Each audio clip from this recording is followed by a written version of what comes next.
In this guide, I'm going to show you how you can disconnect your Rocket League account from your Epic Games account quick and easy. Before we do get into this guide, make sure to like the video and subscribe to the channel with all notifications on. It really does help the channel and lets us know that you want more content like this. We'd greatly appreciate it, and if at any point throughout this guide you did have any questions, just ask them down in the comment section below and we can help you out further. I'm going to be doing my best to reply to every single comment down there.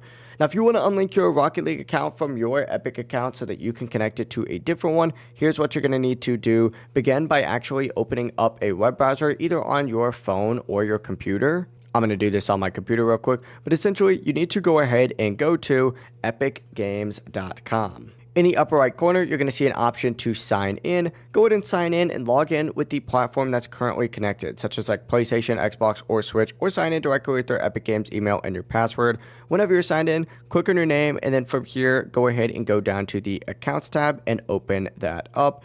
Look over in the left-hand sidebar. You need to find this like little linked account section or connections tab. Select it, select accounts just like so, and this is going to show you all the platforms currently linked to your Epic Games account. So find whatever platform it is that you want to disconnect and then select unlink just like so. So for example, if I wanted to unlink my PlayStation, I could go ahead and unlink it in this section. As soon as you do that, you just have to go back to your console, fully close out of Rocket League, and relaunch it. And when you sign back in, it's going to either prompt you to link a new Epic account or just allow you to connect to a different one. It really is as simple as that. If you guys did have any questions, just ask them down in the comment section below and we can help you out further. I'm going to be doing my best to reply to every single comment down there. Before you do leave this guide, make sure to like the video and subscribe to the channel with all notifications on. It really does help us out. Let us know that you want more content. We'd greatly appreciate it. Have a great rest of your day though.